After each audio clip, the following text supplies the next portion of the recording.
שנית את דעתך פוליטי על הקונפליקט? אי פעם? אי פעם, כן. מה? אוקיי, להסביר כאילו? כן, להסביר. thank you. Thanks. זה כמו, זה עניין, נגיד אתה רואה חדשות, אתה רואה מה שהעולם חושבים על ישראלים, אתה רצית בטח, אני בטוח שאתה אומר, הם לא מבינים אותנו, הם לא, כאילו, אז הנה, תגיד מה שאתה רוצה, לא אכפת לי. אוקיי. מעולם לא שיניתי דעתי על הקונפליקט מסיבה אחת פשוטה.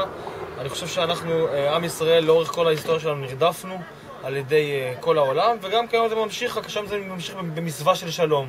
לאף אחד פה באמת לא רוצה שלום, לא הפלסטינאים ולא העולם. אני אתן דוגמה, עכשיו, השבוע היה את הסיפור של סודה סטרים, ממש על קצה המזלג. החרימו את סודה סטרים. בסודה סטרים עובדים 2,000 פועלים פלסטינאים ו-250 פועלים יהודיים. 90% ו-10%. אז אם אתם באמת רוצים דו-קיום ואכפת לכם מהשלום הישראלי, אז למה אתם מחרימים מפעל שבא ואומנם עובד מעבר לקו הירוק, אבל מעסיק 90% מהפועלים הפלסטינאים? זה אומר שאם אתם סוגרים אותו ומחרימים אותו, אתם פוגעים ב2,000 פועלים פלסטינאים שמביאים הביתה משכורת. אז אם אתם באמת רוצים שלום, אל תהיו צבועים ואל תעבדו לנו בעיניים. זה בדיוק מה שהעולם עושה ואירופה עושים מחרמות, זה מה שהפלסטינאים עושים לנו. זה בדיוק אותו דבר. כמובן שבתוכי אני רוצה שלום. כמו שתי ילדים שרבים, אתה רוצה לחיות בשלום. אבל אם אתה יורד לשורש העניין, הם לא רוצים אותנו פה. הם רוצים את שייח' מוניס, הם רוצים את רמת אביב, הם רוצים איפה שהם גרו, איפה שהכנסת ישראל נמצאת היום. לא מעניין אותם עוד התנחלות, פחות התנחלות. ראינו את זה בעזה, ויתרנו על עזה, אז מצאו, לא, הם עכשיו תוקפים את השלום. אבל רגע, אתה גר כאן. נכון. מה, אנחנו יודע פה? כפר אדומים? כפר אדומים. אוקיי. האם אתה מוכן, נגיד שכן, אתה כן אפשר לסמוך עליהם, על כל העולם, אתה מוכן לעזוב, ללכת, כאילו... אתה שואל שאלה שהיא מאוד תיאורטית, זה לא באמת נכון. ברור, תיאורטית. אם היית אומר לי, בוא תיתן לי את זה, ואני מתחייב לא להרביץ לך במשך 300 שנה, אז אני אגיד לך, אוקיי, שווה. אבל זו שאלה מאוד תיאורטית, בגלל שאנחנו לא, מה שנקרא, לא עשו אותנו באצבע. אנחנו יודעים אם יש לנו עניין. אנחנו לא מתעסקים איתם אתמול. ואנחנו רואים בדיוק מה ההבטחות שלהם. הפלסטינאים אתה מגלה. בוודאי, ומה ההבטחות שלהם שוות. אבל הם גם לא, אם הם היו מנסים להסתיר את הכוונות האמיתיות שלהם, עוד היית יכול להגיד ניחה. אבל הם מעל כל מסגד ביום שישי אומרים, לא מעניין, אנחנו רוצים את הבית שלנו בחיפה ובעכו ובתל אביב. מה הם צועקים בהפגנות שלהם? כפר אדומים? מה הם צועקים? אריאל? מעניין אותם אריאל? הרי הכל פה היה טרשים. הם רוצים, הסבא רוצה לגור איפה שהוא גר לפני גירשו אותו, שהם תקפו אותנו ב-48. הוא עד שהוא לא יחזור, הנכד שלו, עד שהוא לא יחזור לבית שלו ברמת אביב, שייח' מוניס, וכל שאר המקומות, לא מעניין אותו. אז מה, אז גם תוותר על מדינה כזאת קטנה. עוד לא דיברתי פה עניינים ביטחוניים, אתה מוותר על מקומות שהם 20 קילומטרים מנתב"ג, ועוד לא דיברתי על זה שאם אתה מסתכל קדימה, אז כמה אזרחים נהיה פה עוד 250 שנה? יהיו פה 50 מיליון אזרחים? איפה תשים 50 מיליון אזרחים אתה מוותר עכשיו על 15-20% משטח המדינה? יש פה עוד המון היבטים שהם בלי קשר לאידיאולוגיה, הם צריכים לבחון אותם. ראש ממשלה לא צריך להסתכל 4 שנים קדימה, צריך להסתכל 40 שנה קדימה. זה מעבר לאידיאולוגיה לעשות שלום עם מי שרוצה באוכריך, זה לצאת טיפש, מה שנקרא. בסדר גמור. זה מצלם. השאלה, אם בפעם שנית הדעות הפוליטיות שלכם? כן, שיניתי, כן, בטח, ברור. אוקיי, ממה למה ולמה? מזה שבמדינה קודם כל גונבים אותנו בכסף, אנחנו משאירים אותנו בלי כסף. המדינה הזאת גומרת עלינו, אנחנו נשארים בלי כסף. הנה הוא ברח, הוא שמע את האמת. אתה רואה אהרון, תגיד את האמת. אני רוצה שתענה לו את האמת, מה המדינה הזאת עושה. לא רואים הפנים שלך, בסדר. אהרון. אז רגע, מה היה הדעה? אני לא יודע מה יקרה. לא נכון. אוקיי, פעם הרגשת אחרת, שהמדינה כאילו עושה מה ש... אבל בגדול אני יכול להגיד שהמדינה שלנו טובה. כן? כל מה שקורה. אין כמו ישראל. אפילו עם ה... אין לי, אהרון. לא אותו. אפילו עם מה? עם כל מה שקורה... עם כל הקושי. כן. הנה הבחור הוא הולך עכשיו לקנות סירה. מה אכפת לו? יש צרות, אין צרות. הוא קונה סירה, הוא רוצה לחיות. חדר בפנים, מסודרת, לקיץ. הוא רוצה לחיות. זה הכל. אם אנחנו נעבוד, יש כסף. אבל עדיין גונבים אותנו במדינה. אוקיי. אז מה היה הדעה קודם? לא הייתה דעה בעצם. סתם אתה רוצה להתרונן. אחלה מדינה יש לנו חביבי, אין כמו ישראל. השאלה, האם הדעות הפוליטיות שלכם השתנו במשך השנים, ואם כן, למה? כן, אני חושב שהדעות הפוליטיות שלי השתנו. אוקיי. ממה למה? בעברית. אם אתם יכולים באנגלית אני אשמח, אני לא צריך לעשות תרגום. נעשה את זה כבר בעברית. בסדר. הדעות הפוליטיות שלי השתנו במהלך השנים, כתוצאה של, אני חושב, התפכחות. ממה למה? אני חושב שבהתחלה היה יותר חשיבה ללכת יותר לכיוון של הסכמים וכולי. עם הפלסטינאים. עם הפלסטינים. אני חושב שעם השנים שראינו את הפרטנרים שלנו לצורך העניין, ואנחנו רואים את המחוות שאנחנו נותנים ואת מה שאנחנו מקבלים בתמורה שזה כלום, אני חושב שאנחנו לאט לאט מתפכחים ומבינים שקצת קשה לעבוד בצורה של תן בלי לקחת כלום. אז תן דוגמה שאתה מרגיש שאתה נתת ולא התקבלת משהו. אני חושב שעכשיו הסכם שעומד על הפרק זה הסכם שרוב הציבור הישראלי באיזשהו מקום יכול לקבל אותו, אבל הצד השני לא מוכן לדבר על זה אפילו. תן דוגמה, כמו מה? מישהו בחוץ שלא מבין. למשל, סוגיית השיבה, זכות השיבה, זו סוגיה שמדינת ישראל לא יכולה להתמודד איתה, ואומר הצד השני שלצורך העניין גם אם הוא יגיד על עצמו, אבו מאזן, שהוא מוותר על זכות השיבה, הוא מוותר בצורה פרטנית אישית שלו, והוא לא מוותר בשביל אף אחד אחר, וכל אזרח פלסטיני יצטרך להחליט שהוא ויתר על זכות השיבה בעצמו. והדבר הזה לצורך העניין הוא לא נותן לך לעשות הסכם. אתה לא יכול לעשות הסכם שהפרטנר שלך בצד השני לא יכול לקחת החלטה על כל העם שלו. אצלנו, ראש הממשלה שקיבל את המנדט מהעם יכול לעשות איזה החלטה שהוא רוצה, הצד השני לא יכול לקבל החלטה. יש לך מה להוסיף או להגיד אחרת? אני אגיד את הצד שלי, אני בהתחלה הייתי יותר ימיני קיצוני. שכמו מה? לא הייתי ימיני קיצוני, הייתי ימיני יותר. תן דוגמה, מה זאת אומרת? למישהו שלא מבין מה זה ימני פה.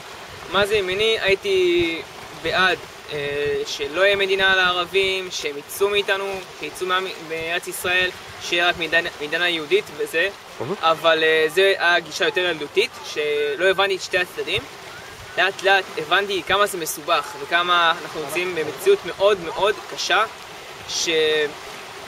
שבאמת אנחנו לא חיים בעולם שכולו טוב וורוד, אלא יש פה מציאות משתי הצדדים מאוד מסובכת, שצד אחד אני לא רואה איך יכול להיות מדינה אוטונומית לפלסטינים, שזה יגבול בהסכם שיכול להיות להם נשקים כבדים כמו טנקים ונ"מ ומטוסים, ויהיה להם שטח אווירי משלהם, והם יוכלו לעשות הסכם שלום עם האויבים שלנו כמו איראן, ובעצם לעשות יד אחת, ואם זה סיפוח של ירדן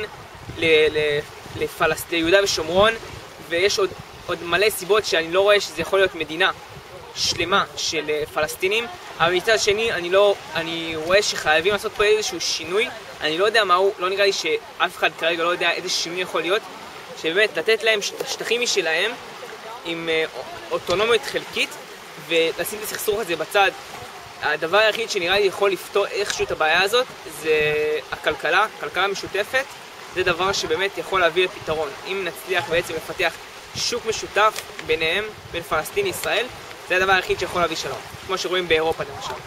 מה גרם לשינוי, לדעתכם? איזה שינוי? אתה היית יותר ימני ליותר, סליחה, ההפך. אני הייתי כן, אני חושב שהמציאות מוכיחה את הדברים. תן דוגמה של משהו שראית, ההתנתקות מעזה. ההתנתקות אירוע מאוד משמעותי, שלמעשה מדינת ישראל יצאה באופן חד צדדי מרצועת עזה, היא לא שולטת עליהם לפחות בצורה מרכזית, אין שלטון ישראלי ברצועה, ובכל זאת ממשיכים לראות משם טילים, וזה אחרי שנתנו להם 100% ממה שאנחנו יכולים לתת, את כל הרצועה. ואתה רואה ממה שהם מפרסמים, שהם לא מסתפקים בקווי 67, מלחמת ששת הימים זה לא שם התחיל הסכסוך התחיל הרבה לפני. עד שהפלסטינים לא הכירו בזכות של העם היהודי לחיות במדינת ישראל, אני לא חושב שיהיה פה איזשהו פתרון. אנחנו מכירים בזכות שלהם, שהם יכירו בזכות שלנו. והשינוי שלך, כאילו מההפך? השינוי שלי, אני חושב שזה קרה בצבא, שהייתי עד לפינוי של יישוב יהודי, דווקא, שראיתי... בעזה, אני מבין. לא, זה יישוב יהודי ביהודה ושומרון. זה כמה מתנחלים שבנו 3 בתים מעץ, וממש היה צורם לי לראות אותם איך הם מתייחסים לחיילים. לא אומר שאיזשהו צד הוא נכון, לא נכון, אבל הבנתי אז שהדרך שלהם גם לא נכונה, וצריכים למצוא את המקום הנכון של האמצע, בשביל למצוא פתרון. שום קיצון לא יצליח, לא הם, לא אנחנו, ודבר שבאמת צריך זה פרטנר. זה לא יעזור כמו שהוא אומר, זה לא יעזור אם ניתן להם וניתן ואנחנו לא נקבל. זה מאוד טיפשי, ורואים את זה ברגע שאתה נותן והם צוחקים עליך, כאילו שאנחנו מפגרים, שאנחנו נותנים ואנחנו לא מקבלים שום דבר בחזרה. אז איפה ההתקדמות פה? מה התוצר יהיה בסוף? האם שנית הדעות הפוליטיות שלך פעם? ממה למה? כאילו זה השאלה הספציפית. לא, באמת לא. כל הזמן, כל הממשלות אותו נוהל, אותו חיים, לא ראיתי משהו שינוי דרסטי בעניינים הפוליטיים. אבל איך שאתה רואה את זה, כאילו, נגיד, מה שהצבעת ב-18 אתה עדיין מצביע אותו דבר. מצביע, כן, אותו דבר. אפשר לשאול מה זה? אתה לא חייב להגיד, בסדר. אוקיי. רגע, אפשר לשאול אם זה למפלגה ערבית או יהודית? אף פעם לא חשבתי על זה ערבי או יהודי, אני בן אדם... לא, מי שאתה מצביע. אני בן אדם לא גזעני, אני באמת אוהב את כולם, ומאחל לכולם טוב. למה כמה אנחנו חיים, אתה רואה את בקושי חיים. ואני מאחל כל טוב לכל אדם במדינת ישראל, ולמדינה עצמה גם. תזגזג, תהיה בסדר. האם... אין לי קול רדיופוני. רגע, זה לשניכם. האם שניתם הדעות שלכם על הקונפליקט במשך השנים? אני כן. אוקיי, ממה למה? אני הייתי שמאלנית שרופה. מה זה אומר שמאלנית שרופה למישהו שלא מכיר בישראל? לא כל כך הכרתי כנראה את כל הפרטים של הקונפליקט. כרגע אני מכירה אותם טוב יותר, כי אני קצת עוסקת אני מתרגמת איזה ספר שעוסק בזה. אוקיי. ונעשיתי מאוד פסימית לגבי הסיכוי להגיע היא כבר הגיעה להסכם, למשא ומתן עם הפלסטינאים. היא כבר הגיעה לשורת האחרונה. אני שיניתי. אז מה היה ההסכם שהגעת? לא, אני אומרת בראש שלך, כאילו. מה יהיה ההסכם? לא, מה האמנת בהתחלה? אני האמנתי שאפשר להגיע, רק בני אדם כולנו, שנוכל להגיע להבנה. לפחות חלק גדול מהאוכלוסייה שמעוניינים. על מה? כאילו חלוקת אדמות? שני... חיים בשלום, חיים זה בצד זה, בשלום. שני מדינות, כאילו. באיזשהו אופן, איזשהו הסדר, להגיע לאיזשהו הסדר שיאפשר חיים זה בצד זה. אוקיי, ומה... והיום אני מאוד סקפטית. למה? למה? כי אין מספיק רצון משני הצדדים. אין רצון. ואין ויתורים מספיק משני הצדדים. אי אפשר שרק צד אחד יוותר. זה מוכרח להיות הדדי. מי זה הם? שני הצדדים? באופן שוויוני? אתם באמת רואים את זה כשווה? שניהם ממש לא הגיעו ל... תראה, לכל אחד יש הטיעונים שלו, וכל צד צודק תמיד. אתה יודע ששני הצדדים צודקים. ואין בסיס מספיק משותף לשני הצדדים שיכולים להגיע להסכם, זו דעתי. בינתיים, אולי עוד יקרה איזה שינוי, אבל אנחנו כן כבר לא נראה. ברגע זה ממש לא נראה סיכוי רב, אלא אם כן באמת יקרה איזה נס. את גם שינת את דת? תראה, אני רואה את זה בכלל אחרת. אני שמעתי סיפורים מהוריי שהם גרו בשכנות נהדרת. איפה? ההורים שלי, אבא שלי יליד העיר העתיקה. בירושלים, פה. והם חיו איתם בצוותא, והיו חיים נהדרים. אז או שהפוליטיקאים באו ועשו את הבלגן, או שהעולם השתנה. מתי, לפי, זה עוד משהו שמעניין את אנשים בחו"ל, מתי זה ישתנה? אחרי 6 הימים, ברור. 6 הימים? כן. לא ב-48 ולא לפני? תראה, ב-48 כולם רצו מדינה, אלה רצו מדינה ואלה רצו מדינה, אל תשכח שהייתה שואה. לאן הם באו כולם? הבית היהודי היה. לכאן כולם נערו, כי פה הייתה גאולה, מה שנקרא. לאן הגיעו? או לאמריקה או לישראל. מן הסתם. כן. אבל אחר כך התפתחו כל מיני דעות. בפרצה 6 הימים, כבשנו אותם. אז אולי כבשנו לא יפה, ועל זה יש המון, ואני בטח לא מחדש. אבל לפי דעה של אבא שלך, שאי אפשר, הוא לא יכול לדבר. ההורים שלנו תמיד שידרו שהיו חיים נהדרים ביחד.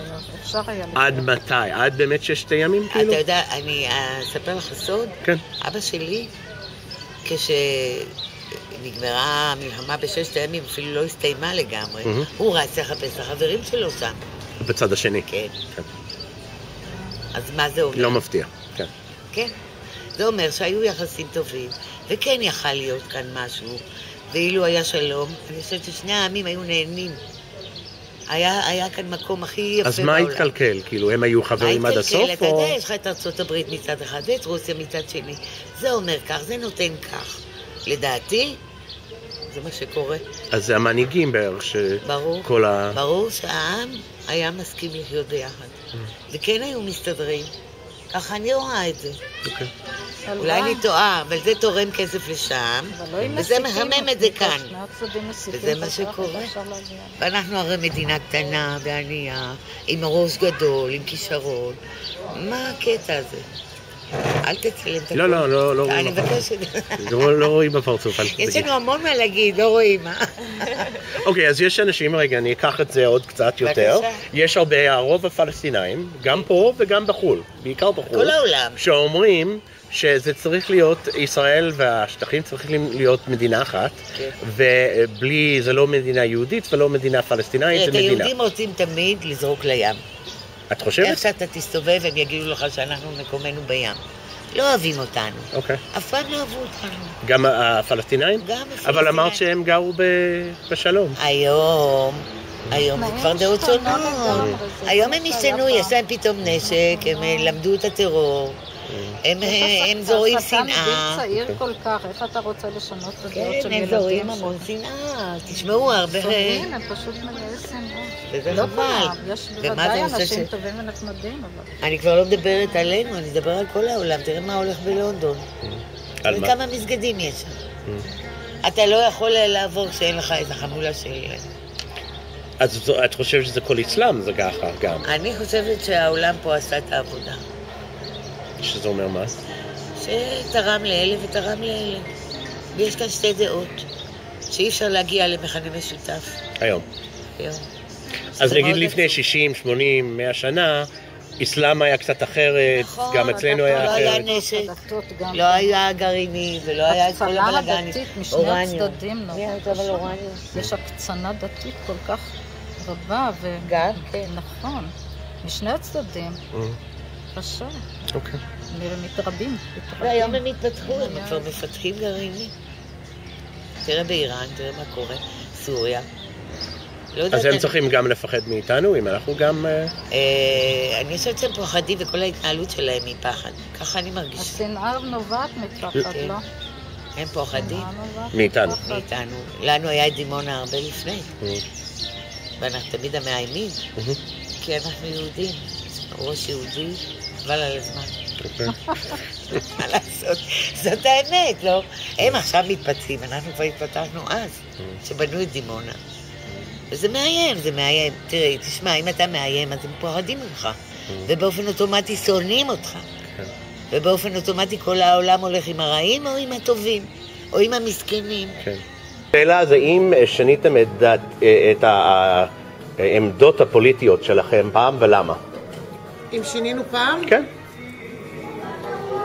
לא, אני חושבת שהרצון של כל הישראלי המצוי הוא לשלום. לא, לך, כאילו שלך. נגיד... בכללי שהרצון של רוב הישראלים הוא לשלום. אני מניחה שמי שהלך עם רבין, רצה שלום, אני עדיין נשארת, אני כועסת לפעמים על הדרך של ביבי, אני חושבת שהוא נוקשה והוא פחות גמיש, ולא, אני עדיין נשארתי בדעות הפוליטיות שלי. אוקיי. לדעתנו כל 4 נשים כאן באותה דעה. כן? כן. אפילו על נושא אחר, לא חייב להיות רק העניין של פלסטינאים, יכול להיות גם על משהו אחר. בכללי, אנחנו מדברים על הכללי, אנחנו לא בחרנו את ביבי, ביבי עלה בגלל הנסיבות, בגלל הנסיבות, כן. הבעיה שלנו היום היא שאנחנו מקווים שיאיר לפיד קצת יושיע אותנו. הוא הדור הצעיר, הדור הבא, יותר נמרץ, יותר... אני מקווה מאוד. כי עם ביבי אני לא רואה לאן נגיע, אבל כולנו מלאי תקווה. אנחנו מלאי תקווה וזה לא יהיה קיים. זה גם ברור לנו. בטוח שלא. הכל אנחנו 60 שנה טוחנים קמח. זה לא יהיה. זה כאילו קרי, כאילו עכשיו... Have your political views on the conflict changed over the years? I can't say they've changed. I grew up in a very left-wing household. Okay, what does that mean? To someone who doesn't understand. Labour Party in the beginning, and after that Meretz. Do you want me to elaborate? Yeah, what does that mean? To someone outside of Israel who doesn't know what those are. What do they believe when it comes to the conflict? To the conflict, going back to the borders of 67, that's A. I mean, that's how it's been. But actually, it wasn't like that only on the conflict. I mean, it was like that in every aspect in life. I mean, more sociological worldview. Oh. And so I don't think it's changed because it really shaped who I am. But I definitely gained more knowledge just by talking to people and... Do you still believe in the same meaning, the 67 borders, as the solution for the conflict? It's not the only solution. It's not that if we go back to the borders of 67, everything would be okay. But I think it's a first step. I mean, you have to take a first step. I mean, building settlements again and again and again is really not the way to go. So I think as a first step, going back to the borders might be. I mean, I have just as much knowledge as anyone else, but it seems like the basic thing to do.